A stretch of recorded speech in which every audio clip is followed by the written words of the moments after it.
Bonjour à toutes et à tous. On va continuer aujourd'hui le cours de génétique des populations et évolution. Et le deuxième cours s'intitule La révolution paléogénomique dans l'histoire de l'homme, l'apport de l'ADN fossile.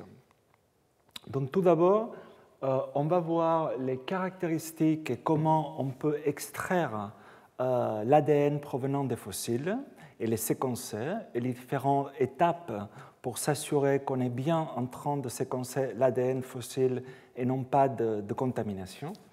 Ensuite, on va voir comment le séquençage de l'ADN fossile nous a beaucoup appris sur deux autres formes humaines, ce qu'on appelle des hommes archaïques, comme l'homme de Néandertal et l'homme de Denisova. Ensuite, on va voir comment nos interactions, c'est-à-dire les interactions des premières Homo sapiens, que ce soit en Europe, en Asie ou au Pacifique, avec d'autres formes humaines, nous ont permis à nos ancêtres de mieux s'adapter aux différents environnements qu'ils ont trouvés. Et enfin, on va aussi voir comment l'étude de l'ADN ancien peut simplement nous apprendre des choses qu'on ne savait pas sur l'histoire des populations humaines modernes. Donc, commençons pour l'ADN et le séquençage de l'ADN à partir des fossiles. Principalement, on peut extraire de l'ADN moderne, de l'ADN ancien, des tissus calcifiés provenant que ce soit des os, par exemple des dents, mais aussi des tissus momifiés, comme on verra un exemple aujourd'hui, ou aussi des coprolites, c'est-à-dire des excréments qui ont été fossilisés. Les estimations d'aujourd'hui proposent qu'on peut arriver à extraire de l'ADN ancien des fossiles jusqu'à des fossiles qui dateraient d'il y a entre 500 000 et 1 million d'années.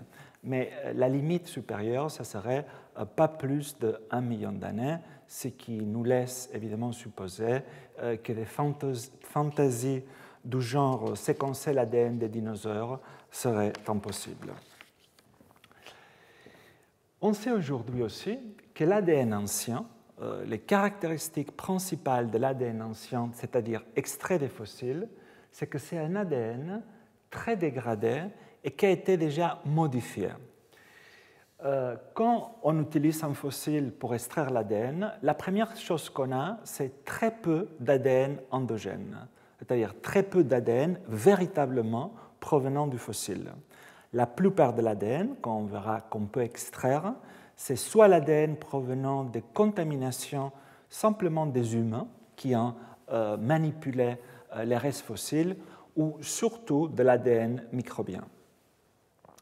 On sait aussi que l'ADN fossile ou ADN ancien, il est très dégradé. On a juste des morceaux qui vont entre 30 et 80 paires de bases. Et il y a deux caractéristiques qui caractérisent d'ailleurs l'ADN ancien.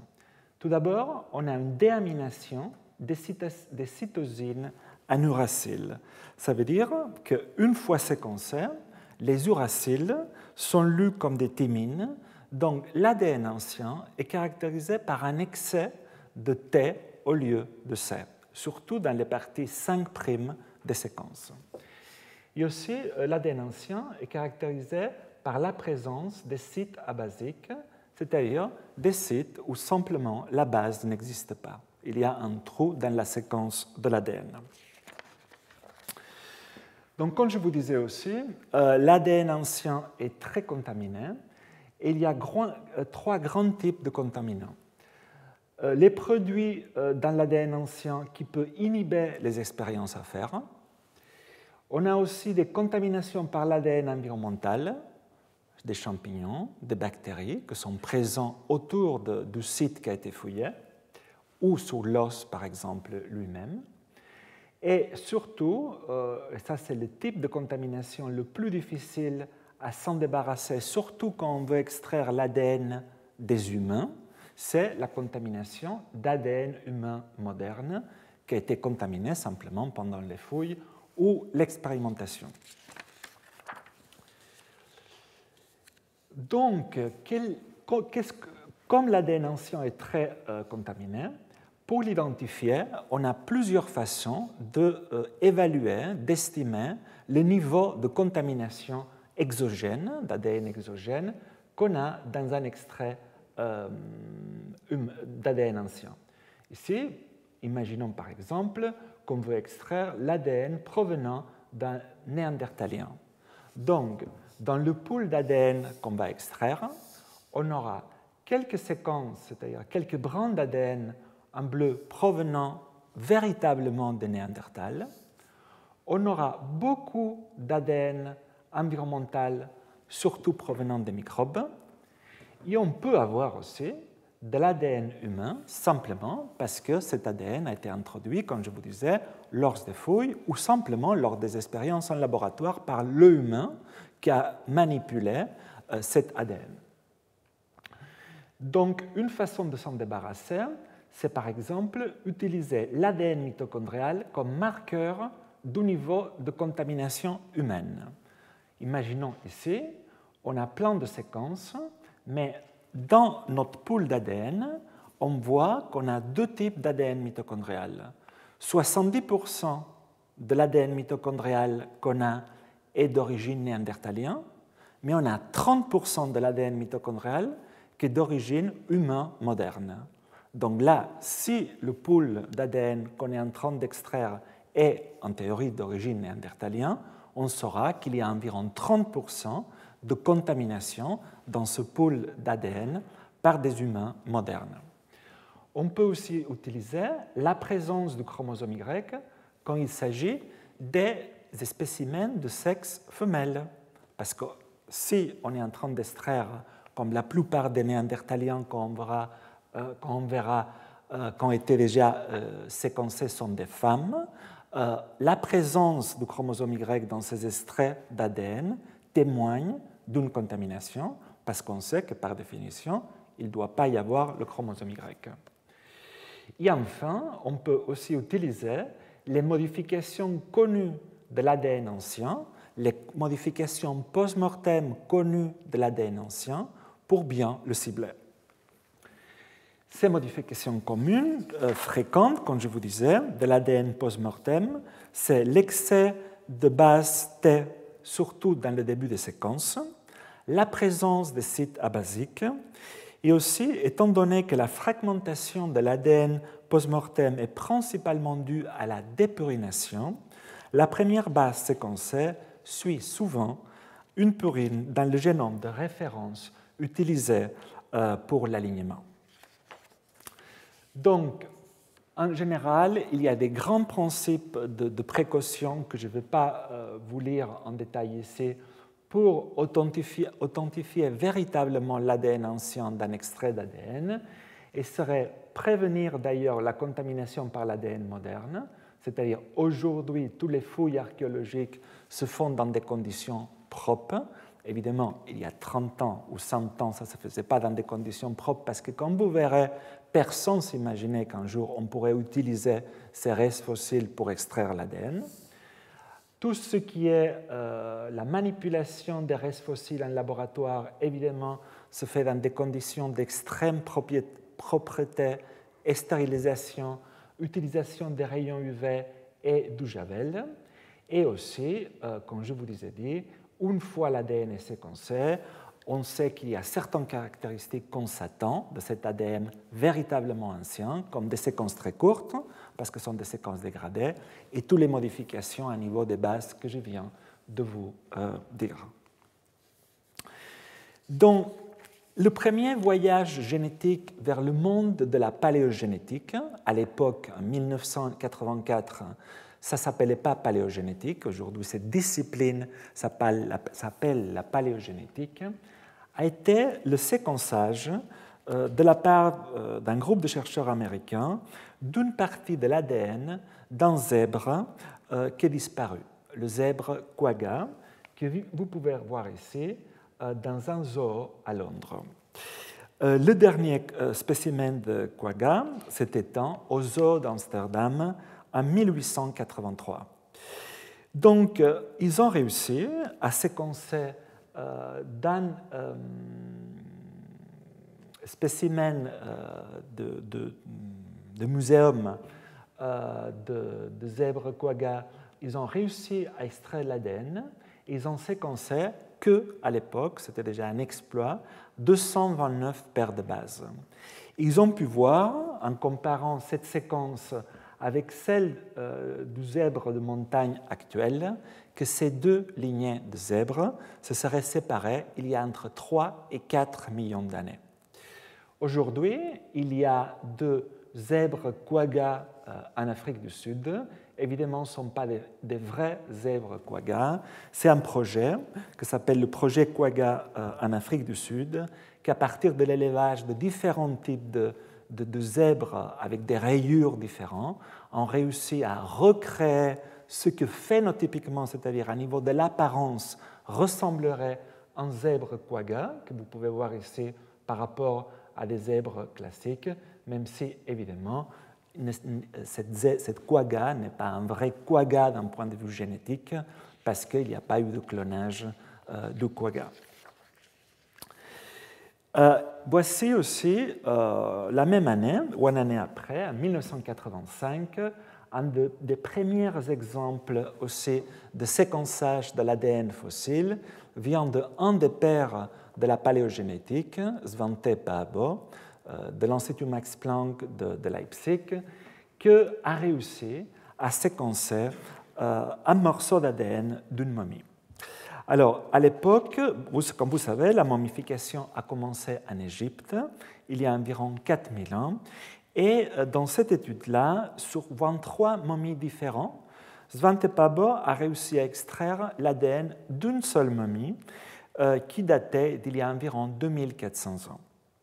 Cette étude, il a réussi à amplifier 500 bases d'ailleurs de l'ADN de cette momie, et c'était plus qu'une découverte scientifique, la preuve de principe qu'on pouvait extraire et séquencer l'ADN humain des humains ayant vécu il y a longtemps. Et dans ce cadre aussi, poser, grâce à la génétique, grâce à la paléogénétique, des questions majeures, par exemple en égyptologie, comme l'origine des premiers Égyptiens, etc.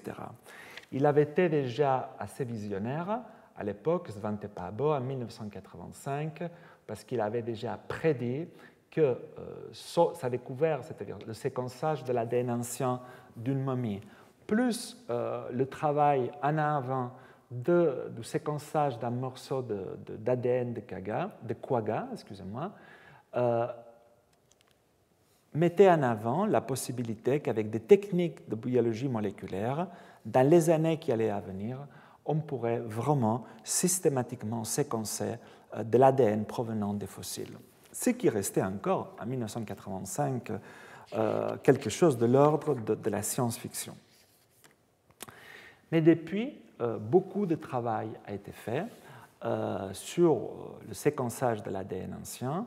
Voici par exemple un travail de 2010 qui a séquencé pour la première fois le génome nucléaire de le mammouth laineux.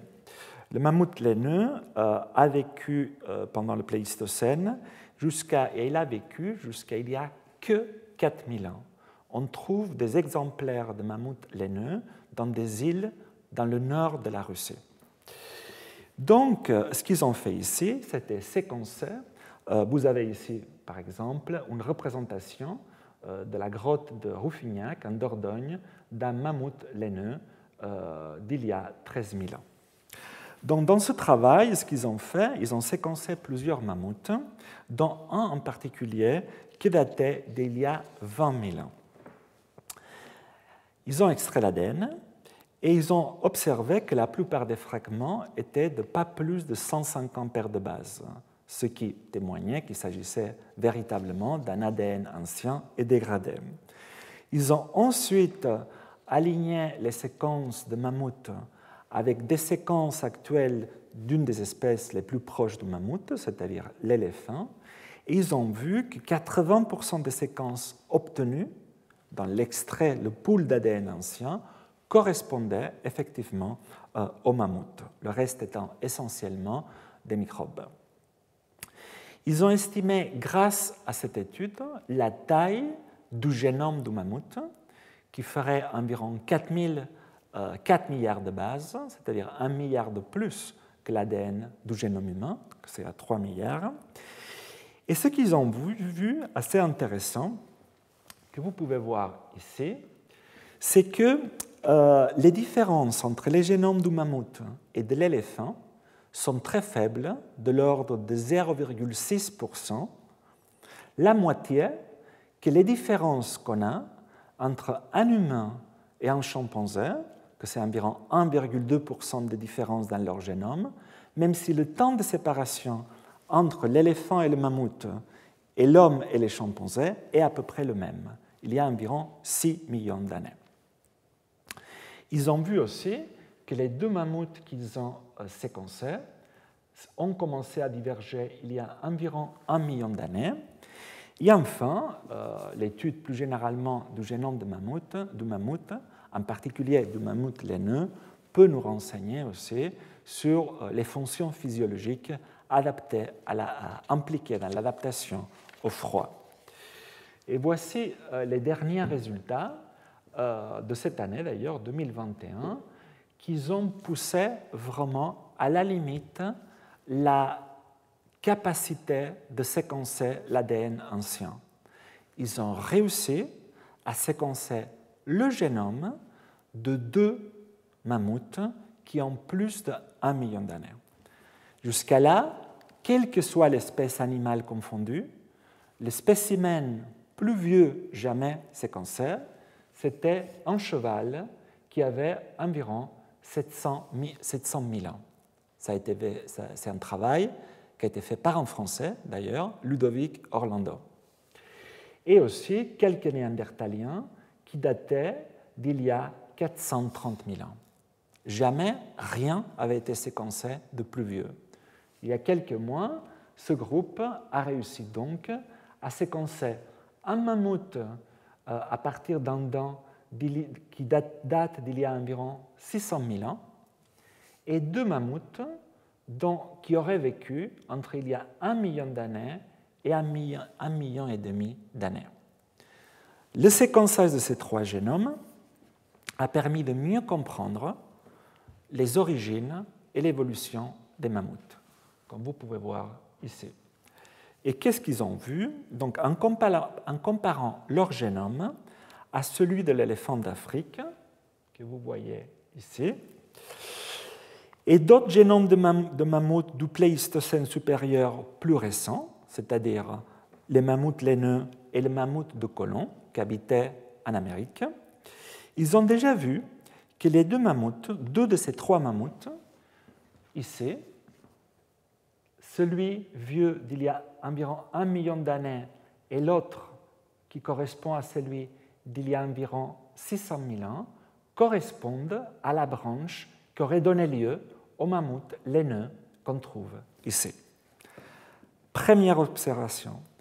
Mais deuxième surprise, l'autre mammouth qui date de plus d'1 million d'années, ils ont trouvé qu'il appartient à une nouvelle ligne de mammouth qui aurait donné lieu éventuellement au mammouth de Colomb qu'on trouve en Amérique.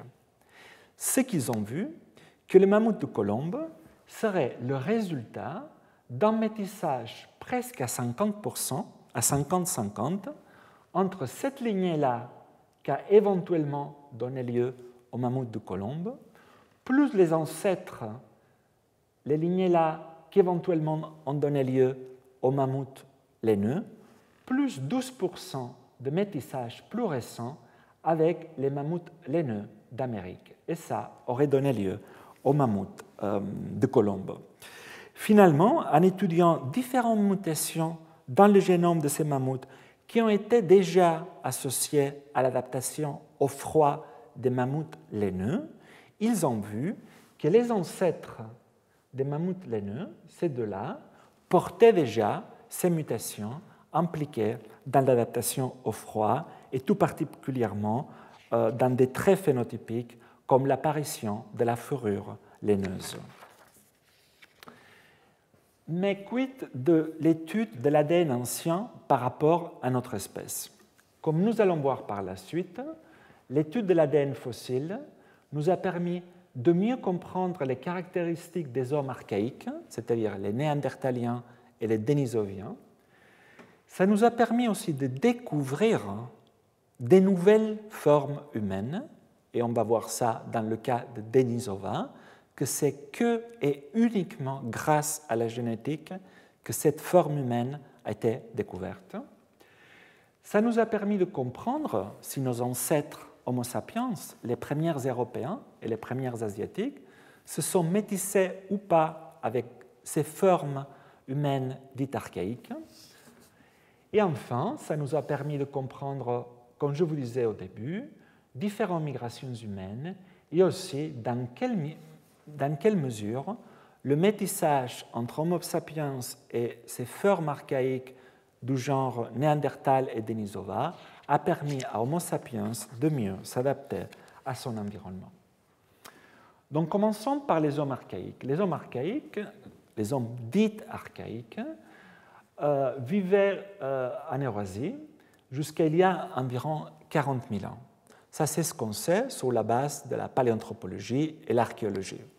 On sait que l'homme aurait sorti d'Afrique il y a environ 60 000 ans, et on savait qu'au moins pendant quelques milliers d'années, Homo sapiens a cohabité avec l'homme de Néandertal dans cette région-là.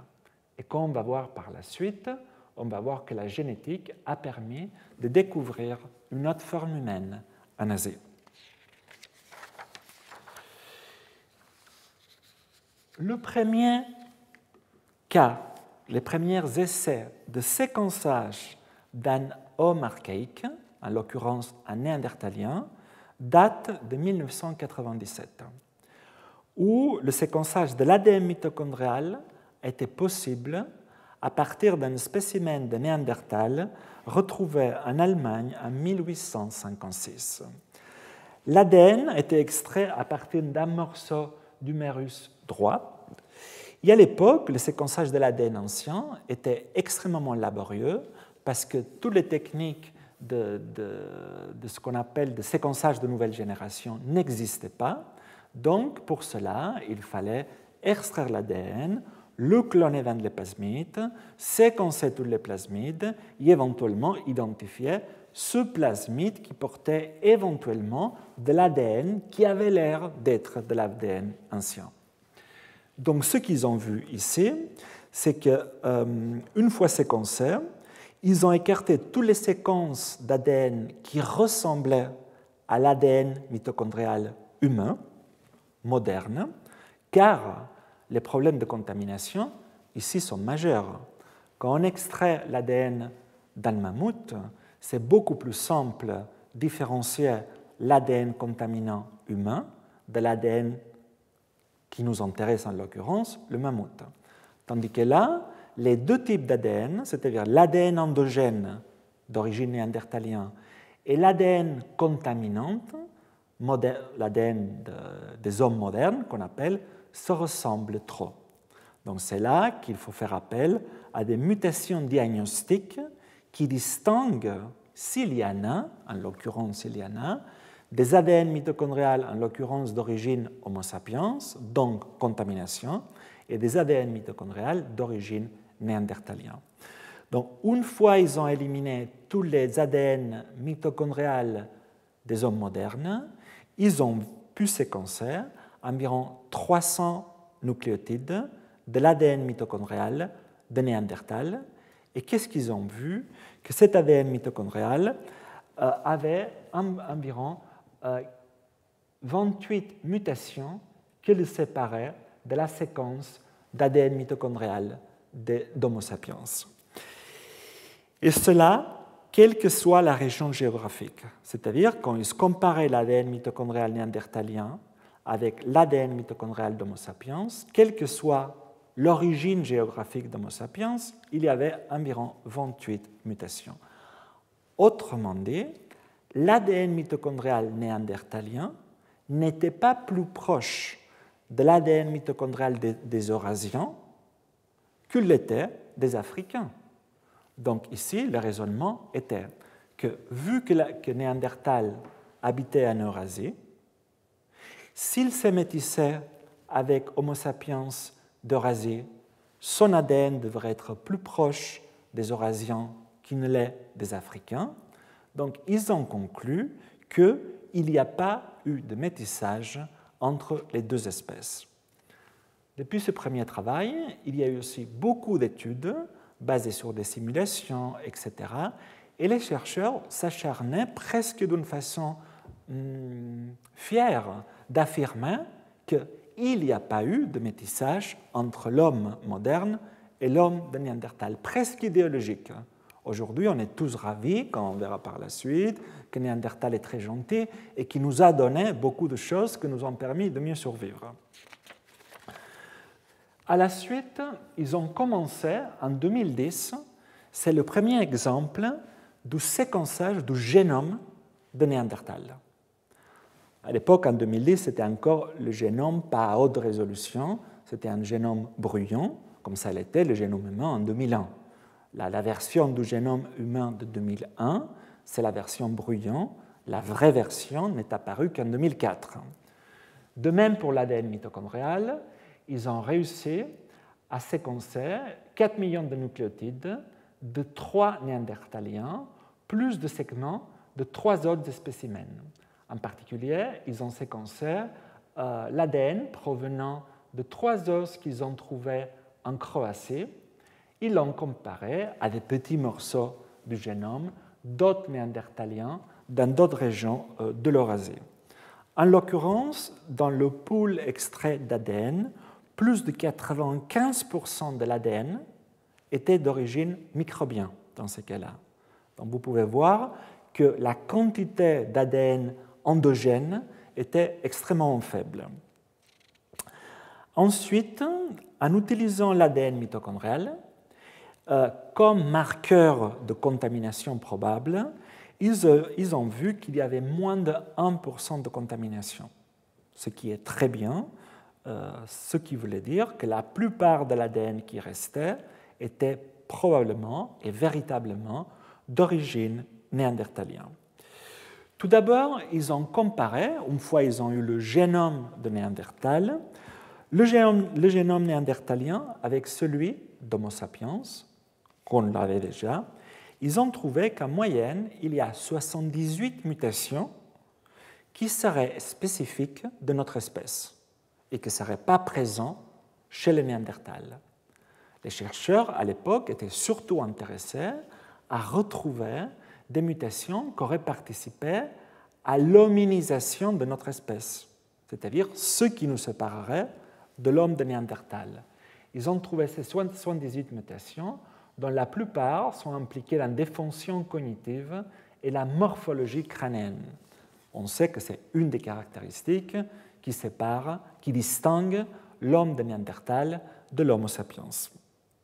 Ensuite, ils ont comparé les génomes néandertaliens avec celui des humains modernes et ils ont pu calculer la date, utilisant l'horloge moléculaire, de divergence entre notre espèce, Homo sapiens, et l'homme de Néandertal, et ça a été daté à il y a environ 800 000 ans. C'est l'âge à partir de laquelle les deux lignées ont commencé à diverger.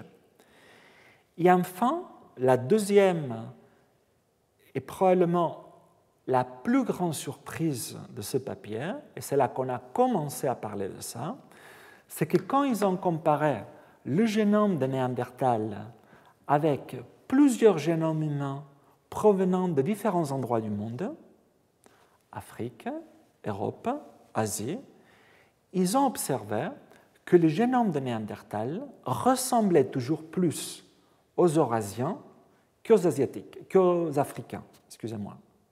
Ce qui était la première preuve, le premier indice qu'effectivement, pendant ce temps de cohabitation en Eurasie entre ces deux formes humaines, il y a eu de métissage. Et à l'époque, a été pour la première fois estimé qu'il y a eu un flux génique de néandertaliens vers l'homme moderne entre 1,3 et 2,7%. Autrement dit, ils ont proposé qu'environ 2% du génome des Européens et des Asiatiques était d'origine néandertalienne. Depuis, il y a eu énormément de travail sur l'homme de Néandertal, et notamment, il y a eu 2 séquençages à haute résolution, en 2014 et en 2007. En 2014, d'un néandertalien qui venait de la Sibérie, d'une grotte qui s'appelle la grotte de Denisova, qu'on va voir après pourquoi elle est importante, cette grotte, et ils ont reséquencé le Néandertal de Croatie qui avait été utilisé en 2010 pour faire le premier brouillon. Donc on avait jusqu'en 2017 2 génomes de Néandertal à haute résolution. La comparaison donc des 3 néandertaliens, parce qu'ils ont séquencé aussi, mais à basse résolution, un néandertalien provenant de la région du Caucase, a permis de confirmer qu'environ 2% du génome des Eurasiens vient véritablement de l'homme de Néandertal, a montré aussi que le Néandertal vindija, c'est-à-dire celui de Croatie, est plus proche des segments néandertaliens que tous les humains modernes présents aujourd'hui. Et aussi, ils ont réussi, ici vous pouvez voir ça d'ailleurs, que l'homme particulièrement ici, que si on compare les génomes des humains modernes d'aujourd'hui, ces 2% que les Eurasiens ont aujourd'hui dans notre génome ressemblent beaucoup plus aux néandertaliens de Croatie qu'aux néandertals de l'Altaï. Et comme vous pouvez voir ici, en séquençant à haute résolution le néandertal de Croatie, ils ont réussi à augmenter d'environ 20% de plus la quantité de segments séquencés du génome de Néandertal. Enfin, l'année dernière, en 2020, il y a eu le dernier séquençage de Néandertal à haute résolution. C'est le 3e qui a été séquencé et il aurait vécu il y a 80 000 ans dans la grotte de Chagriskaya, qui se situe en gros à 100 km seulement de la grotte de Denisova, où le fameux Néandertal d'Altaï a été séquencé. Et qu'est-ce qu'ils ont vu avec cette étude? Tout d'abord, ils ont vu que ce nouveau Néandertalien, ici, il est plus proche génétiquement au Néandertalien de l'ouest de l'Eurasie qu'il ne l'est au Néandertal retrouvé dans la grotte de l'Altaï, et pourtant, ils sont juste à 100 km l'un de l'autre. Aussi, en regardant le niveau de diversité maintenant de tous les Néandertals qu'on a, à partir de la diversité de leur génome, en génétique de population, on peut traduire cette diversité en ce que je vous expliquais vendredi dernier, c'est la taille efficace de la population. Autrement dit, le nombre d'individus qui ont contribué véritablement leur patrimoine génétique aux générations suivantes. Donc ce qu'ils ont vu, que vous pouvez voir résumé ici, c'est que les populations de Néandertal qui vivaient en Sibérie, qu'ils soient le Néandertal de la grotte de Denisova, Altaï, ou le Néandertal de la grotte de Chagriskaya, avaient des tailles de population beaucoup plus petites, beaucoup plus réduites que les Néandertals qui appartiennent à la population représentée aujourd'hui par le génome de Néandertal vindija de Croatie. Enfin, en utilisant les 3 séquences de Néandertal à haute résolution, ils ont regardé, dans ces cas-là, quelles sont les mutations, pas que seraient spécifiques de la lignée Homo sapiens, mais les mutations que seraient spécifiques de la lignée néandertalienne pour essayer de comprendre qui ils étaient, comment ils étaient, les Néandertals. Et ce faisant, ils ont trouvé que des gènes exprimés dans le striatum, c'est-à-dire une partie du cerveau impliquée dans le mouvement, la gestion de la douleur, etc., ont plus de mutations spécifiques des Néandertaliens Et ces gènes, donc, qui ont plus de mutations néandertaliennes, correspondent à des gènes chez l'homme moderne, chez nous tous, qui sont dépourvus en matériel d'origine néandertalienne. Donc, à niveau de ces gènes, il y a des différences très importantes entre l'homme de Néandertal et l'homme moderne. Et enfin, ils ont trouvé aussi chez la lignée néandertalienne des gènes sous sélection naturelle chez les néandertaliens, des gènes qui sont impliqués dans le développement neuronal, dans l'immunité et la capacité de cicatrisation, et aussi dans des fonctions mitochondriales. Cette étude a essayé de prendre un peu de recul et au lieu de se concentrer sur c'est quoi qui distingue les Homo sapiens des Néandertaliens, ils ont voulu comprendre simplement le niveau de diversité des populations néandertaliennes, à niveau populationnel.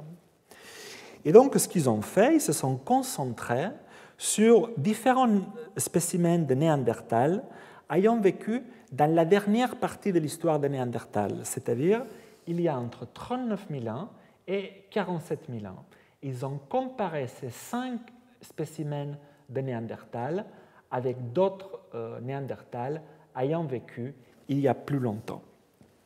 Tout d'abord, ils ont trouvé logiquement que les Néandertals plus récents sont plus liés entre eux génétiquement que par rapport aux autres Néandertals plus anciennes, y compris celui du Caucase qui ressemble plus ses contemporains en Europe de l'Ouest qu'à les spécimens de la même région plus anciens.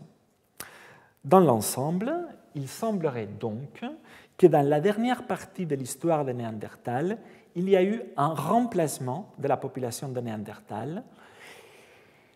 Et aussi, ils ont vu que les Néandertals qui ont contribué du matériel génétique à nous tous, c'est-à-dire Homo sapiens en Europe ou en Asie, se sont séparés de la lignée du Néandertal de l'Altaï il y a environ 150 000 ans. Et enfin, ils n'ont trouvé pas de signature d'échange génétique, de flux génique, qui irait de l'homme moderne vers l'homme de Néandertal. C'est-à-dire, l'homme de Néandertal a donné du matériel génétique aux humains modernes, mais pas l'inverse. Mais j'y reviendrai sur ce point-là. Voici un des exemples les plus impactants de comment la génétique peut servir à identifier une nouvelle lignée d'humains disparus. Ça a été une des grandes surprises de la paléogénétique, parce que grâce à des fouilles dans la grotte nommée Denisova, dont je vous ai dit qu'ils avaient déjà trouvé un néandertalien qui avait été séquencé, les chercheurs, en 2008, avaient trouvé simplement un morceau de phalange, un morceau de doigt, qui datait d'environ 50-80 000 ans. Donc, évidemment, sur la base de la morphologie d'un morceau de phalange, ils étaient incapables de dire s'il s'agissait d'un ancien homme moderne habitant dans la région, un néandertalien ou autre chose. Et c'est là qu'en séquençant d'abord l'ADN mitochondrial extrait de ce morceau de phalange et puis le génome, il vient la grande surprise. Il s'agit d'une lignée que vous pouvez voir ici, qui est bien loin de tous les autres néandertaliens qui ont été séquencés. Et donc cette lignée a été baptisée comme la grotte dans laquelle a été découvert Denisova. Donc aujourd'hui, on a ce qu'on appelle l'homme de Denisova, qui serait donc un cousin, une lignée cousine des Néandertals, mais qui se trouve en Asie. Ils ont calculé la divergence entre le Denisova et les humains modernes, et on tombe encore une fois à il y a environ 800 000 ans. Donc plus ou moins la même divergence que celle entre les Néandertaliens et Homo sapiens. Mais l'autre surprise, c'est que quand on regarde, ils ont séquencé le génome de cette nouvelle lignée, Denisova, et quand ils regardent si elle se métissait avec les populations humaines de son entourage, c'est-à-dire l'Asie de l'Est, ils ont trouvé qu'il n'y a pas de matériel archaïque dénisovien chez les Européens. Jusqu'à là, c'est logique. Il y a extrêmement peu, voire pas, de matériel génétique d'origine dénisovien en Asie de l'Est. Mais après, il se trouve qu'il y avait entre 3 et 5% de matériel dénisovien chez les populations de la Mélanésie. Ce qui était pour la première fois un indice que l'aire de répartition de cette forme archaïque, les Denisoviens, était bien plus large que juste la région de l'Altaï en Sibérie. Parce qu'on trouve que des populations à des milliers de kilomètres en Papouasie-Nouvelle-Guinée, ils ont du matériel archaïque d'origine dénisovien. Aussi, en étudiant la séquence dénisovien, ils ont vu qu'ils portent des allèles qui, chez les humains actuels, sont associés à la peau foncée, aux cheveux bruns et aux yeux bruns. Donc, ils avaient déjà un aperçu, en admettant que ces mutations, évidemment, ils ont la même fonction dans la lignée dénisovienne, un aperçu de comment les dénisoviens devraient être physiquement. Et enfin, ils ont vu aussi que cette lignée présente très peu de diversité génétique. Depuis ces dernières années, on a vu beaucoup progresser nos connaissances sur les Denisoviens et leur contribution aux populations humaines modernes. Ici, vous pouvez voir deux cartes géographiques. Ici, vous voyez la quantité de matériel génétique chez les populations humaines modernes de la planète, de matériel génétique d'origine néandertalien, qui est en moyenne entre 2 et 3%. Vous pouvez voir qu'il y a un peu plus de matériel néandertalien en Asie qu'en Europe, environ 20% de plus, mais là ça se joue entre 2 et 2,2%. Et pendant longtemps, cette plus grande proportion de matériel néandertalien chez les Asiatiques de l'Est a été attribuée à une nouvelle vague de métissage des Asiatiques de l'Est avec les Néandertaliens. Parce que l'hypothèse la plus admise, vu que tous les Eurasiens, en gros tous les non-africains, on a dans nos génomes environ 2% de matériel génétique néandertalien, l'hypothèse c'était qu'à peine l'homme sort d'Afrique, quelque part au Moyen-Orient, très tôt, et avant qu'il y ait la divergence entre Européens et Asiatiques, il y a eu un métissage entre les premiers hommes quittant l'Afrique et les Néandertaliens. Et donc c'est pour ça que pendant longtemps, on croyait qu'il y a eu un deuxième événement de métissage des Asiatiques de l'Est avec les Néandertaliens. Les données les plus récentes montrent que probablement ce n'est pas vrai ça, et c'est simplement qu'en Europe, les Européens se sont ensuite métissés avec une autre population, des populations humaines modernes, que cette population était dépourvue de matériel archaïque. Et donc, ça a diminué, ça a dilué un peu la présence du matériel archaïque chez les Européens. En plus, une étude très récente, d'il y a quelques mois, a montré qu'il y a une autre raison pour laquelle les Européens ils ont moins de matériel néandertalien de ce qu'on s'attendrait.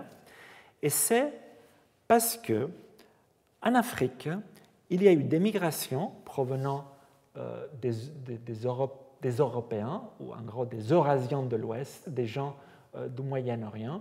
Il y a eu des migrations qui sont reparties en Afrique, ce qu'on appelle « back to Africa migrations ». Or, ces migrations ont amené à l'Afrique un peu de matériel génétique néandertal, parce que c'était du matériel qui était déjà en Eurasie. Or, la façon de définir la néandertalitude, donc la quantité de matériel génétique de Néandertal chez les non-africains, est, on prend notre génome, on compare les morceaux de notre génome à la séquence néandertalienne, il faut que ça matche, il faut que ça soit la même. Et la deuxième requis pour déclarer qu'une région dans nos génomes est d'origine néandertalienne, c'est qu'il faut qu'elle soit absente chez les Africains, parce qu'on admet qu'il n'y a pas de Néandertal en Afrique.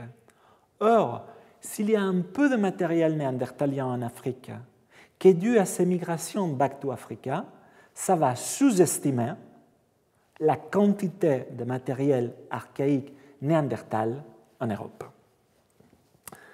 Enfin, vous pouvez voir ici la présence du matériel dénisovien chez les populations de la planète. On voit que c'est 0 presque partout, environ 0,5% en Asie de l'Est, et ici, au Pacifique, ça c'est hors échelle, comme vous pouvez voir ici, c'est entre 3 et 5%. Donc c'est pour ça qu'il y a eu beaucoup d'études ensuite qui se sont focalisées sur, quand on sait tellement peu sur les Denisoviens, on n'a qu'un génome, ce qu'on s'est dit, c'est, vu que les gens de la Mélanésie présentent entre 3, 4, 5% de leur génome, jusqu'à l'époque c'était qu'en Papouasie-Nouvelle-Guinée, d'origine dénisovien, pourquoi on ne séquence pas beaucoup de populations actuelles, modernes, et avec ce 3-4% dénisoviens que les gens d'origine mélanésienne arborent aujourd'hui, on les met ensemble et on comprend un peu plus qu'ils étaient les Denisoviens. C'est une façon de ressusciter un homme disparu, les Denisoviens, grâce à l'héritage qu'ils ont légué, qu'ils ont laissé aux populations actuelles. Dans cette étude de 2016, ils ont, comme vous pouvez voir, étudié beaucoup de populations du Pacifique, notamment de la Papouasie-Nouvelle-Guinée, de la Nouvelle-Bretagne et de certaines îles de Bismarck. Ils ont vu, comme vous pouvez voir ici, que les populations océaniennes ressemblent beaucoup plus aux Denisova que vous avez ici qu'à l'homme de Néandertal, et qu'en revanche, les populations de l'Eurasie se rapprochent à l'homme de Néandertal, les Africains étant loin aussi bien des Denisoviens que des Néandertals. Ici, vous pouvez voir différentes populations de la Papouasie-Nouvelle-Guinée, Australie, Bougainville, et ici différentes populations en Mélanésie. Tous, ils ont entre 2% au minimum jusqu'à 3,4% de matériel dénisovien dans leur génome. Mais l'étude de ce matériel archaïque dans nos génomes nous permet également de comprendre quand et comment ce métissage est arrivé. Ici, vous pouvez voir, on étudie ici dans quelle mesure les génomes actuels des Britanniques, par exemple, ressemblent à la séquence du Néandertal. Et vous pouvez voir ici qu'il y a plein de séquences chez les Britanniques qui matchent à 80% avec la séquence de l'homme de Néandertal. Quelle que soit la population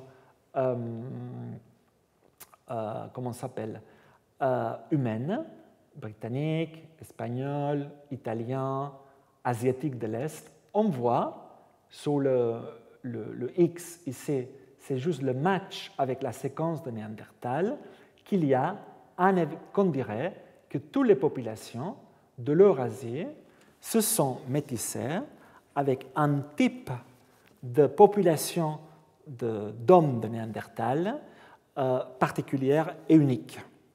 En revanche, sur les Y, on a le match avec la séquence des Denisoviens. Évidemment, il n'y a rien en Europe, mais vous pouvez voir ici, dès qu'on va en Asie, les Chinois Han, les Japonais et les Vietnamiens, qu'on ne trouve pas que leur génome matche avec un type de Denisovien. Il y a un type qui matcherait à environ 80%, et un autre qui matcherait, c'est-à-dire qui ressemblerait à la séquence de Denisoviens, à environ 60%. Alors, ça c'est un indice que les Asiatiques se sont probablement métissés 2 fois avec 2 formes de Denisoviens différentes. Une qui se ressemble beaucoup au seul génome qui a été séquencé, celui du Denisova, de l'Altaï, et une autre forme de Denisovien qui est plus distante, plus différenciée du génome de l'Altaï, parce que n'oubliez pas que toutes ces conclusions, on les fait sur la base d'un seul génome, mais les Denisoviens devraient être aussi différenciés entre eux. C'est ce qu'une étude a voulu creuser il y a 2 ans, et ils ont regardé dans les populations humaines qui présentaient des segments denisoviens dans leur génome, la longueur de ces fragments denisoviens. Parce que je vous rappelle que dépendant dans nos génomes à nous de la longueur de ces fragments d'ADN archaïques, on peut savoir plus ou moins, en génétique de population, le moment où ce segment archaïque est rentré dans notre génome, grâce à la recombinaison. Je vous ai expliqué la semaine dernière ce qui est la recombinaison. Donc, si ce segment est rentré dans nos génomes il y a très très très longtemps, la recombinaison l'aura cassé. Donc, la longueur de ce segment sera très petite.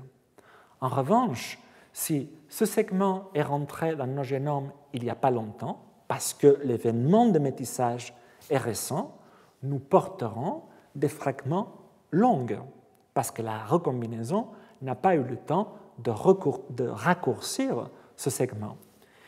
Donc, ce qu'ils ont vu ici, c'est que tout d'abord, en étudiant tous ces morceaux d'origine denisovien dans les populations d'Asie du Sud-Est et du Pacifique, ils ont vu qu'il y a eu 3 types de populations denisoviennes différentes, que ont commencé à diverger ces 3 grandes populations d'individus denisoviens, ou en anglais souvent on dit Denisovan-like, parce qu'on les appelle Denisova parce que c'est la seule façon qu'on a de les appeler, mais peut-être c'était même d'autres groupes, voire d'autres lignées, parce que ces 3 populations de Denisoviens se sont séparées il y a presque 400 000 ans, ce qui est plus ou moins le temps que les Denisoviens se sont séparés des Néandertaliens.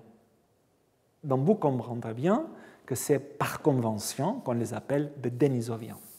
Donc ce qu'ils ont vu, c'est que les papous se seraient métissés avec 2 populations différentes de Denisoviens. Il y a environ 30 000 ans et l'autre, il y a environ entre 30 et 50 000 ans. Se sont métissés. Avec 2 populations de Denisoviens qui ont divergé il y a très longtemps du Denisova de l'Altaï. En revanche, les Asiatiques de l'Est se seraient métissés avec une population qui ressemble beaucoup au Denisova de l'Altaï, de la Sibérie, il y a beaucoup plus récemment. Et voilà une de nos dernières études, que j'espère qu'il va sortir dans quelques semaines dans Nature, qu'on a fait la même chose. On a séquencé environ 300 génomes, Papouasie-Nouvelle-Guinée, Bismarck, Mélanésie, donc les îles Vanuatu, Santa Cruz, Solomon et 3 populations de Polynésiens. On a pris tous les morceaux denisoviens présents dans tous ces génomes et ce qu'on a pu voir, c'est que tandis que la partie néandertalienne dans ce génome serait arrivée en une seule fois chez l'ancêtre de tous les Eurasiens, qu'on a daté grâce encore une fois à la longueur des haplotypes, il y a environ 60 000 ans, il y aurait eu cet événement de métissage, qui d'ailleurs coïncide plus ou moins avec le temps auquel les hommes ont quitté l'Afrique.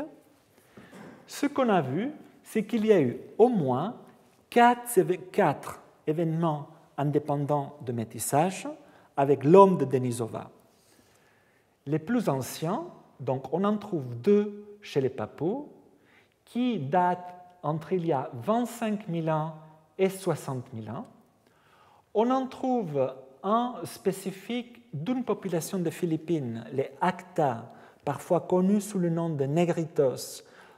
C'est des populations de petite taille de hauteur, habitant et de peau foncée, habitant dans les Philippines. Et enfin, on a vu que le dernier événement de métissage a touché les Asiatiques de l'Est il n'y a que 21 000 ans, sur la base de l'horloge moléculaire, de la recombinaison et de la longueur des haplotypes, ce qui suggère que l'homme de Denisova aurait pu vivre jusqu'à il n'y a que 21 000 ans. On n'en sait rien, parce que pour l'instant, on a trouvé juste 2 spécimens d'un point de vue anthropologique de Denisova, un à l'Altaï, la phalange qui a été séquencée, et après un morceau de mandibule dans le Tibet, pour lesquels ça n'était pas possible d'extraire de l'ADN, mais Jean-Jacques Hublin du Collège de France a réussi à caractériser le pool protéique grâce à la spectrométrie de masse de cette mandibule et pouvoir l'attribuer à l'homme de Denisova. Une chose que j'aimerais aussi partager avec vous, c'est une étude récente qui montre qu'il y a eu aussi du métissage entre les Néandertaliens et les Denisoviens. Dans cette étude, ils ont trouvé un morceau d'os dans la grotte toujours de Denisova qu'ils ont appelé Denisova 11, mais ils ne savaient pas à quelle lignée elle appartenait. Donc, ils ont pu séquencer une partie, dans ce cas-là, de son génome, et ils l'ont comparé aux Néandertaliens, au génome de Denisova et à différents hommes modernes qui habitaient aussi, mais à l'époque. Et donc, ils ont vu qu'il s'agissait déjà d'une fillette d'environ 13 ans. Et en comparant son génome, je vous disais, à celui des Néandertaliens et des Denisoviens, ils ont observé une chose surprenante. La moitié de son génome était d'origine néandertalienne et l'autre moitié, environ, d'origine denisovienne. En gros, cette fillette de 13 ans était un F1, un hybride, qui avait son père était néandertalien, denisovien et sa mère était néandertalienne. Et ce qui est intéressant, c'est que la mère néandertalienne de cette fillette était plus proche génétiquement aux néandertaliens tardifs de l'Europe qu'aux néandertaliens trouvés dans la même grotte de l'Altaï, mais plus anciens. Ce qui montre que le métissage entre différentes formes humaines a été très fréquent pendant l'histoire de l'homme. Cette étude, c'est une étude très intéressante aussi, publiée il y a quelques années, parce qu'ils ont voulu séquencer les hommes archaïques les plus anciens qui existaient. Je vous disais que le mammouth de 1 million d'années, c'était une prouesse, c'était quelque chose que ça poussait au maximum les limites de l'ADN ancien, et qu'avant, juste le séquençage du cheval d'il y a 700 000 ans, et je faisais allusion à cette étude, des hommes archaïques qui datent de cette région au nord de l'Espagne, qui s'appelle Cima de los Huesos, et tous ces restes d'hominines ont été datés d'il y a environ 430 000 ans. Donc, des études précédentes, à niveau morphologie, montraient que ces individus partageaient des caractéristiques avec les néandertaliens. Mais à l'échelle de l'ADN mitochondrial, ils étaient plus proches des denisoviens que des néandertaliens. Donc, ils ont séquencé des fragments de ces génomes pour essayer de comprendre qu'ils étaient, ces hommes archaïques de la région de Cima de los Huesos, vieille de 400 000 ans. Déjà, ils ont trouvé qu'en raison de leur âge, les fragments d'ADN étaient extrêmement courts, d'environ 45 paires de bases, juste. Et en comparant des mutations qui sont informatives dans les génomes avec les néandertaliens et les denisoviens, ils ont vu que la plupart de ces individus avaient des mutations qui les rapprochaient aux Néandertaliens. Donc il s'agit probablement de Néandertaliens très anciens, d'il y a plus de 400 000 ans. Mais quand on compare, comme vous le voyez ici, ça sont deux fragments de la cima de los huesos, ici, et ça sont différents génomes néandertaliens plus récents qu'on connaît déjà. Ce qu'ils ont vu, c'est que, tandis que la plupart des Néandertaliens ressemblent beaucoup aux Néandertaliens de l'Altaï, ces Néandertaliens anciens d'il y a 400 000 ans ressemblent beaucoup moins, partagent beaucoup moins de mutations en commun avec le Néandertal de l'Altaï, ce qui montre que ces Néandertaliens d'il y a 400 000 ans, ils ont dû appartenir à une lignée ancienne et précoce des Néandertaliens. Enfin, avant, je vous ai dit que tandis que les Néandertaliens ont donné beaucoup de matériel génétique, beaucoup, 2-3%, aux hommes et femmes modernes, il n'y a pas eu d'échange dans l'autre sens, c'est-à-dire les hommes modernes ont très peu donné, on trouve très peu de matériel Homo sapiens chez les génomes des Néandertaliens. Mais une étude récente a complètement bouleversé cette vision quand ils ont séquencé le chromosome Y. Or, on connaissait très peu du chromosome Y des hommes archaïques parce que la plupart des Néandertaliens et le Denisova séquencés sont tous des femelles. Donc, on ne connaissait vraiment rien. Donc, ici, ils ont séquencé le chromosome Y de 2 Denisoviens et de plusieurs Néandertaliens à haute résolution.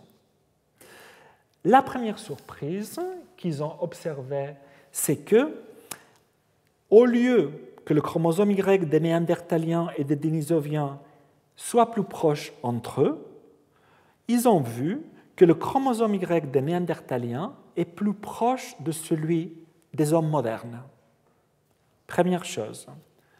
Deuxième chose qu'ils ont vue ici, c'est que quand on compare les Denisoviens et les Néandertaliens à des humains modernes, tandis que la divergence entre les Denisoviens et les humains modernes correspond à niveau du chromosome Y, plus ou moins à la date de divergence entre Homo sapiens et les Denisoviens. Quand on fait la même chose par rapport aux Néandertaliens, en bleu ici, on voit que la date de divergence des chromosomes Y des Néandertals et des hommes modernes est beaucoup plus jeune que la date de divergence des deux lignées, que c'est environ 800 000 ans. Donc, ils en ont déduit, comme vous pouvez voir ici, que le chromosome Y de Néandertal a été remplacé par une lignée proche à la lignée Homo sapiens il y a environ entre 100 000 ans et 300 000 ans.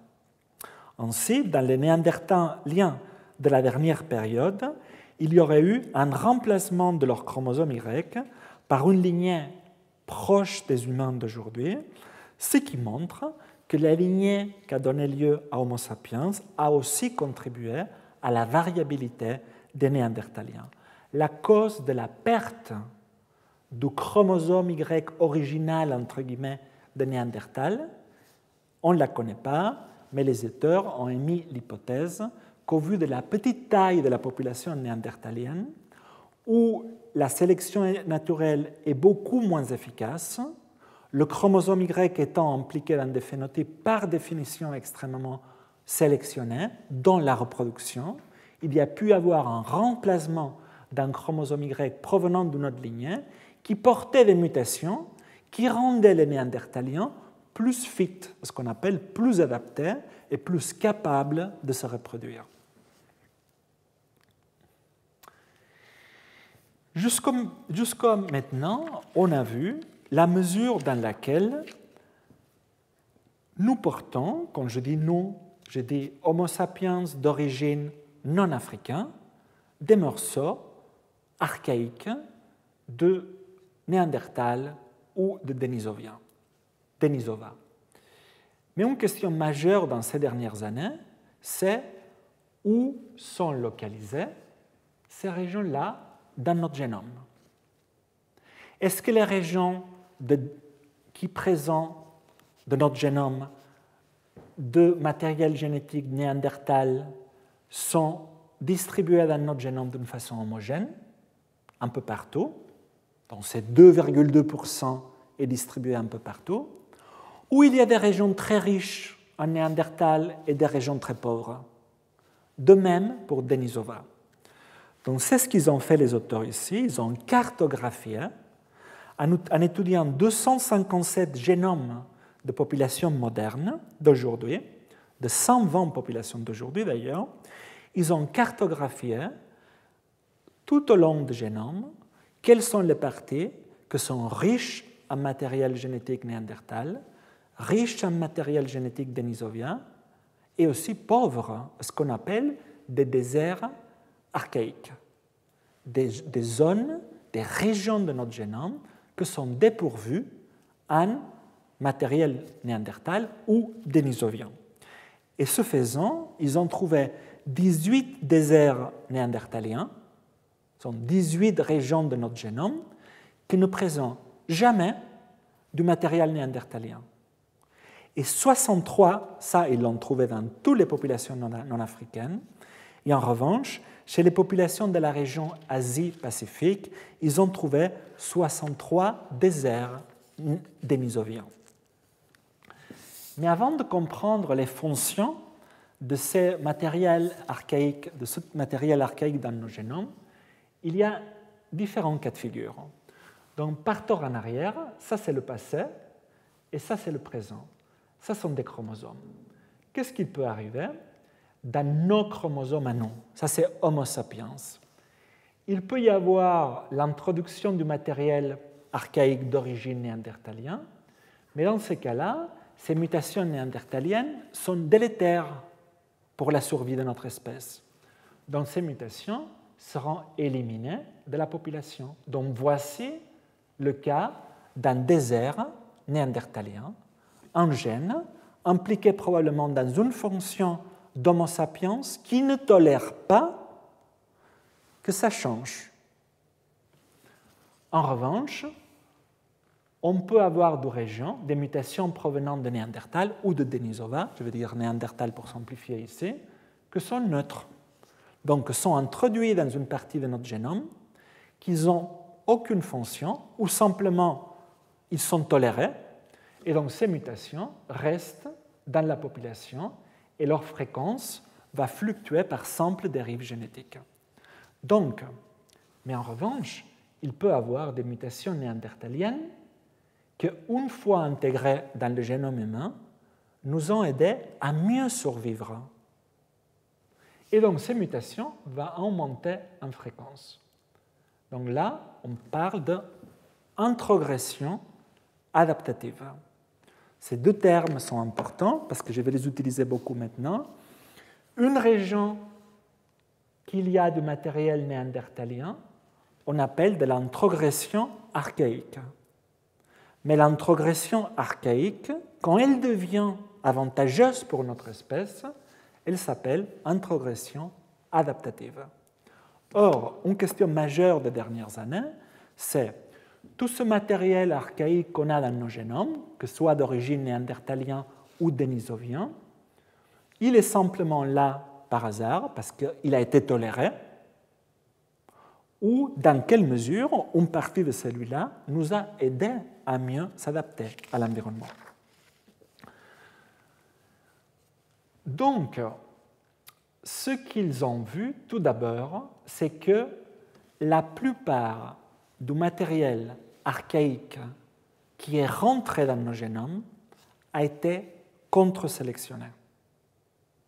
Et ça a été attribué au fait que la population de Néandertaliens était une population plus faible en termes d'effectifs efficaces que les humains, où la sélection naturelle était moins efficace. Donc, l'hypothèse a été émise que les Néandertaliens étaient porteurs de plus de mutations délétères. Et donc, quand ils étaient introduits chez le génome humain, ils étaient tout de suite purgés. Ce qui est intéressant à noter, c'est que les régions de notre génome, des génomes d'Homo sapiens, qui sont plus dépourvues en origine archaïque, sont les gènes localisés sur le chromosome X, et en particulier ceux qui sont exprimés dans les testicules. Ce qui suggère qu'il y avait une certaine stérilité chez les hybrides. Donc, on a vu que ce soit chez les Européens ou les Asiatiques, il y a des régions, comme vous pouvez voir ici, qui sont riches en Néandertal, ou des régions qui sont complètement dépourvues. Et une question que se sont posées ici, c'est est-ce que, si on regarde les différentes parties du génome, est-ce que les déserts néandertals, archaïques, sont distribués un peu au hasard ou sont présents dans des régions spécifiques du génome? Et ce qu'ils ont vu, c'est que les parties de notre génome qui sont plus dépourvues en matériel archaïque sont les promoteurs et les régions codantes conservées. En revanche, les régions qui tolèrent plus d'introgression archaïque sont les énonceurs, c'est-à-dire les énonceurs, comme vous savez, sont des éléments régulateurs distals de l'expression génique. Maintenant, quid des régions archaïques qui ont survécu dans nos génomes? Mais pour ça, avant de comprendre pourquoi ils ont survécu et la fonction qu'ils peuvent avoir dans nos génomes, il faut bien les savoir définir. Parce que je vous rappelle que la façon dont on déclare qu'une région est d'origine néandertale, c'est que dans nos génomes, cette partie du génome ressemble à la séquence de Néandertal et elle est absente chez les Africains. Or, on pourrait se tromper, parce que cette région match Néandertal ressemble à la séquence de Néandertal et soit absente chez les Africains peut arriver s'il y a une ancienne structure des populations. C'est-à-dire, dans tous nos ancêtres, la partie rouge, on va dire, a été distribuée. Il y avait de la diversité génétique rouge et de la diversité génétique bleue. Et par hasard, il n'y a que les Européens qui ont hérité de nos ancêtres la partie rouge, et cette partie rouge s'est perdue chez les Africains. Et là, il ne faut pas invoquer du métissage avec les Néandertaliens. Or, pour distinguer entre une ancienne structure des populations ou un vrai métissage, c'est-à-dire l'introgression archaïque, c'est-à-dire que les segments rouges ont été vraiment donnés aux Européens grâce au métissage, à nouveau, ce qu'il faut faire, c'est juste regarder la longueur de ces régions. S'ils sont longues, ça veut dire que c'est arrivé il n'y a pas très longtemps. Donc on peut savoir quelle est la longueur qui est compatible avec un événement de métissage il y a entre 40, 50, 60 000 ans. Et le distinguer quand ces régions-là sont extrêmement courtes, ça veut dire que ça fait très longtemps qu'ils ont été intégrés au génome, ça veut dire qu'ils ne sont pas compatibles avec le temps au moment auquel il y a eu le métissage entre Néandertal et Homo sapiens. Alors, il y a eu, on peut avoir des régions du génome qui présentent des signatures d'introgression adaptative.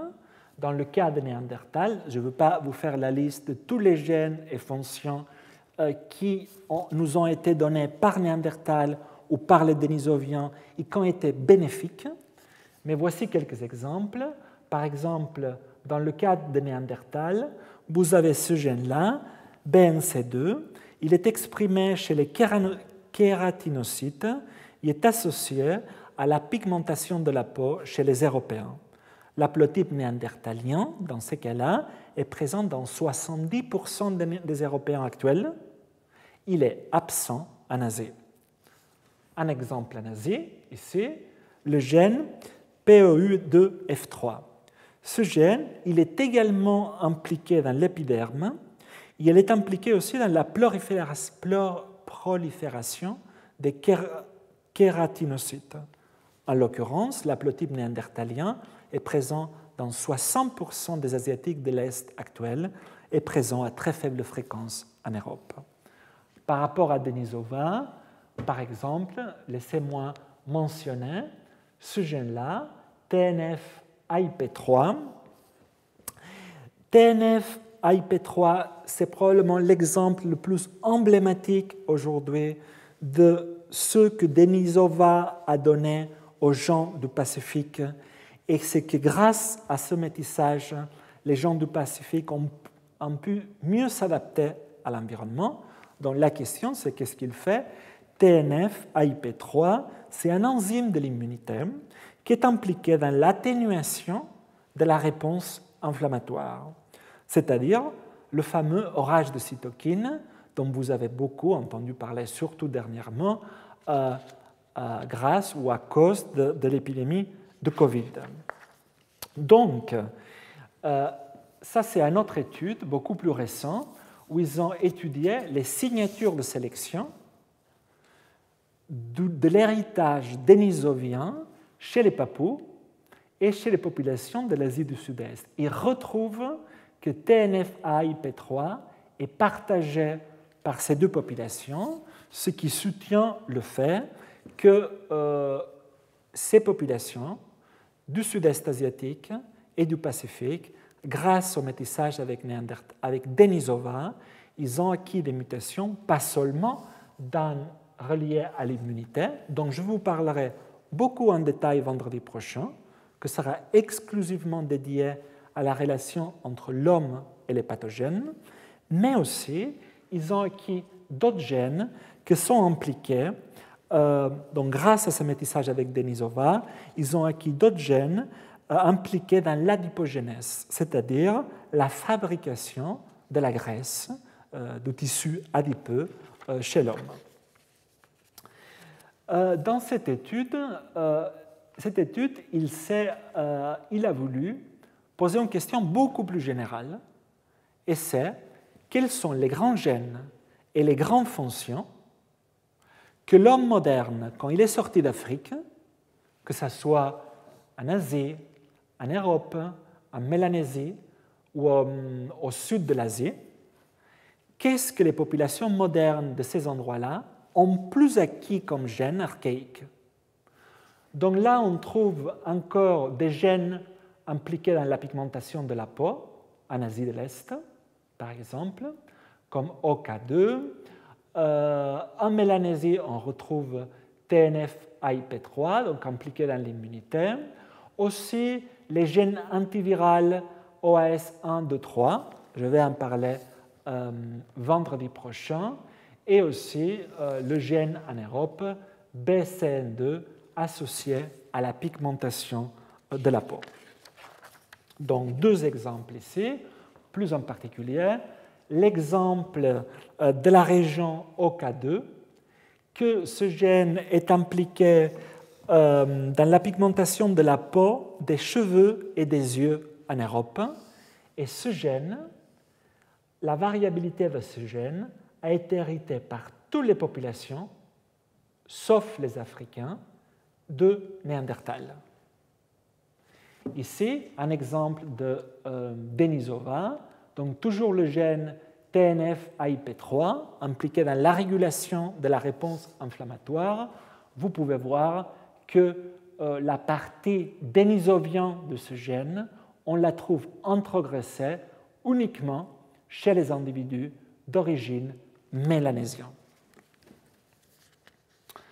Probablement un des exemples le plus emblématiques de comment le métissage avec un homme archaïque a aidé une population donnée à s'adapter à l'environnement, c'est l'adaptation à l'altitude. Je vous ai dit vendredi dernier que différentes populations au monde, au Tibet, en Éthiopie, dans l'altiplano en Amérique du Sud, vit dans des conditions extrêmes d'hypoxie. Ici, au Tibet, à plus de 3000 mètres d'altitude, il y a 40% de moins d'oxygène. Donc, on avait vu qu'un gène en particulier, EPAS1, a été associé, il est présent des mutations dans EPAS1 dans 80% des Tibétains et très peu fréquent, ici, chez les Asiatiques.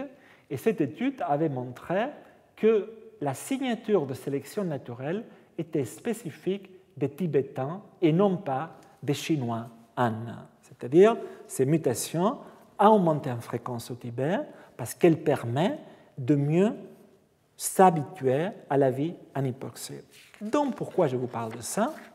Parce qu'une étude, quelques années après, a montré que c'est précisément ce gène-là, EPAS1, qui est le gène le plus différencié entre deux populations pourtant presque égales d'un point de vue génomique, les Tibétains et les Chinois Han. Mais ils ont identifié dans cette étude-là un haplotype de 32 kilobases qui est présent uniquement ici en noir chez les Tibétains, absent chez les Chinois Han, et cet haplotype, quand on fait un réseau des haplotypes de la région EPAS1, on peut voir les Tibétains ici, excusez-moi, et ici vous voyez le génome de Denisova. Donc vous voyez que par rapport à cet haplotype, les Tibétains ont hérité cet haplotype de l'homme de Denisova. Or, cet haplotype d'origine dénisovien est présent et a été trouvé nulle part ailleurs, sauf dans deux individus d'origine Han, chinois Han. Ce qui a amené les auteurs à proposer que le métissage avec les dénisoviens serait arrivé avant la séparation de ces deux populations, mais ça c'est un cas emblématique de comment on peut hériter une mutation dénisovien, genre dans le cas des Chinois Han, mais cette mutation, ça ne nous sert pas à grand-chose parce qu'on n'habite pas en hypoxie, tandis que quand elle est héritée par les Tibétains, c'est une mutation en monte en fréquence. Dans ce cas-là, c'est de la progression adaptative parce qu'elle permet à ces populations de se adapter biologiquement à l'hypoxie. Mais pour l'instant, toutes les études qui reliaient Néandertal, Denisova à la variabilité génétique des populations actuelles étaient faites à niveau des gènes simplement. Donc cette étude a eu l'intuition et quelque part la lueur d'esprit de dire et pourquoi on ne corrèle pas l'origine des mutations archaïques avec des vrais phénotypes, être grand, être petit, pas des gènes, et qu'après on regarde la fonction des gènes et on fait des conclusions sur la base de la fonction du gène, sur la fonction qu'aurait pu cibler l'introgression archaïque. Ce qu'ils ont fait ici, c'est regarder le chevauchement entre régions génétiques qui sont d'origine archaïque chez les humains modernes et on regardait si ces régions sont associées à des phénotypes directement. Ça veut dire quoi? Ils ont regardé la corrélation entre mutation d'origine humaine et mutation d'origine néandertalienne, comme vous pouvez voir ici. Et ils ont regardé si l'ARN qui porte des mutations néandertaliennes s'exprime plus ou moins, d'abord, que l'ARN qui porte des mutations humaines modernes. C'est la première chose qu'on regardait, donc un phénotype dans ce cas-là moléculaire, pas un vrai phénotype ultime, comme on appelle. Ce qu'ils ont vu, c'est qu'en général, dans les régions du cerveau et les testicules, les ARN avec une mutation néandertalienne ont la tendance à être moins exprimés que les ARN d'origine humaine moderne. Un gène qui illustre très bien cette tendance, c'est ce gène-là, NTRK2. Ce gène est impliqué dans la régulation et la survie des neurones et la formation des synapses. Or, des mutations dans ce gène, aussi, ils ont été impliqués dans des phénotypes psychiatriques et neurologiques tels que la dépression, l'autisme, le développement du langage, entre autres. Et ce qui est intéressant à remarquer ici, c'est que les haplotypes d'origine néandertalien sont associés à une moindre expression de ce gène, chez nous tous, dans le cervelet et les ganglions de base. Mais on peut aller au-delà de ces phénotypes et regarder dans quelle mesure les régions d'origine archaïque corrèlent avec des vrais phénotypes reliés à notre santé ou à notre apparence physique. Et c'est ce qu'ils ont fait ici. Dans cette étude, ils ont voulu comprendre la façon dont les mutations d'origine néandertalienne sont associées à la variabilité des phénotypes humains en analysant une biobanque qui s'appelle UK Biobank, c'est-à-dire cette biobanque d'origine britannique, est composée de 1 demi-million de personnes, dont environ la moitié ont été déjà caractérisées d'un point de vue génétique, mis à part la quantité de phénotypes pour lesquels ils ont été bien définis. Donc, ce qu'ils ont observé est que les variants néandertaliens peuvent affecter surtout, ils ont trouvé 15 phénotypes pour lesquels il y a une corrélation avec l'introgression néandertalienne sur 136 phénotypes étudiés sur 100 000 individus. Et ils ont trouvé que les phénotypes principalement affectés par l'introgression néandertalienne sont impliqués dans différents phénotypes comme la taille, différentes pigmentations de la peau, différents types de sommeil, on va voir ça, être quelqu'un de jour ou être plutôt quelqu'un du soir, et aussi l'addiction au tabac. Donc, ce qu'ils ont vu, ils ont pu calculer dans la population britannique le pourcentage d'haplotypes néandertaliens qui sont associés à différentes couleurs de pigmentation de la peau, de la plus claire à la plus foncée. La facilité, c'est-à-dire la probabilité de prendre des coups de soleil. Dans ce cas-là, l'haplotype néandertalien est présent à 70%. Et aussi, environ 10% d'haplotypes néandertaliens présents chez les Britanniques sont associés à différentes couleurs de cheveux, sauf le fait d'être roux. Mais qu'est-ce que ça montre tout ça? Ça montre que les Néandertaliens ont donné plusieurs mutations aux Européens, impliquées dans plusieurs phénotypes déjà, qui va de la couleur claire des cheveux à la couleur foncée. Et qu'est-ce que ça nous dit déjà? Ça nous dit que les Néandertaliens, eux, étaient déjà très variables à niveau pigmentation de la peau et à niveau, par exemple, la couleur des cheveux. Aussi, ils ont trouvé une variante d'origine néandertalienne qui est associée au rythme circadien et surtout en noir, vous pouvez la voir ici, leur fréquence au fait d'être aujourd'hui une personne qu'on appelle du soir. Mais ce qu'il faut remarquer, c'est que beaucoup de ces phénotypes, au fond, sont reliés entre eux. Au fond, la pigmentation de la peau, les rythmes du sommeil et l'humeur sont tous liés à l'exposition au soleil. Donc, vu que les Néandertaliens vivaient en Europe depuis 300 000 ans, ils ont développé ces différents phénotypes qu'ils ont transmis aux humains modernes une fois les humains modernes sont arrivés d'Afrique. Et donc, les Néandertaliens ont contribué à la variabilité phénotypique des humains d'aujourd'hui, sans que ça veuille dire que ces phénotypes, cette diversité phénotypique que les Néandertals nous ont transmise a été nécessairement bénéfique. Là, c'est une observation.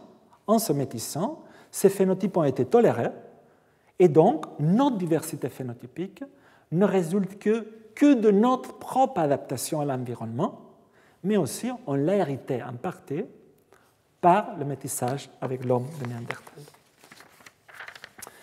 Dans cette étude, ils sont allés encore plus au-delà, et là, ils se sont intéressés à la relation entre métissage néandertal et santé des phénotypes associés à des maladies. Et ils ont étudié la façon dont 135 000 variants génétiques d'origine néandertalienne affectent 1000 phénotypes différents provenant des questionnaires de santé d'environ 28 000 individus d'origine européenne. Certains phénotypes, ils ont été identifiés et répliqués dans leurs analyses, c'est-à-dire des phénotypes chez les humains modernes que sont associés à des mutations d'origine néandertalienne dans nos génomes, comme par exemple la kératose solaire, les troubles de l'humeur, la dépression ou l'obésité. Ils ont également vu qu'à peu près le même nombre de variants néandertaliens augmente ou diminue le risque de développer ces maladies. Encore une fois, montrant quoi? Que les Néandertaliens étaient polymorphes aussi par rapport à ces maladies. Il y avait qui avaient les mutations à risque, il y avait qui avaient les mutations de protection. Ils ont également identifié des variants néandertaliens associés à la réponse inflammatoire et à la coagulation du sang. Mais sur ce sujet, j'y reviendrai en profondeur vendredi prochain. Et enfin, ils ont voulu tester, parce que jusqu'au moment, et l'étude précédente, je suis en train juste de vous parler des phénotypes qu'on a hérités de Néandertal, mais qu'ils n'ont pas été nécessairement avantageux. On les a hérités, c'est tout. Mais là, ils ont voulu tester s'il y a des phénotypes associés à des mutations néandertaliennes qui sont plus présents dans notre génome que le hasard voudrait. Ce qui montre que dans ces cas-là, pas seulement on les a hérités, mais ils nous ont conféré un avantage évolutif. Ils ont montré que ça affectait particulièrement des phénotypes neurologiques. En revanche, ils ont vu que les phénotypes reliés à la fonction digestive sont ceux qui montrent le moins d'association avec des mutations d'origine néandertale.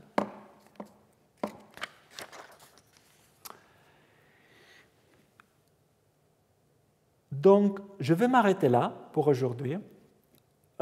Et la prochaine fois, on va parler de la relation entre l'homme et les microbes, mais aussi on va parler, dans les 2 vendredis qui nous restent, de toute une partie que je n'ai pas eu le temps d'expliquer et je tiens à l'expliquer calmement, mais j'ai dépassé déjà mon temps, que c'est comment l'ADN ancien peut nous aider aussi à mieux comprendre l'histoire des populations modernes d'aujourd'hui. Je vous remercie.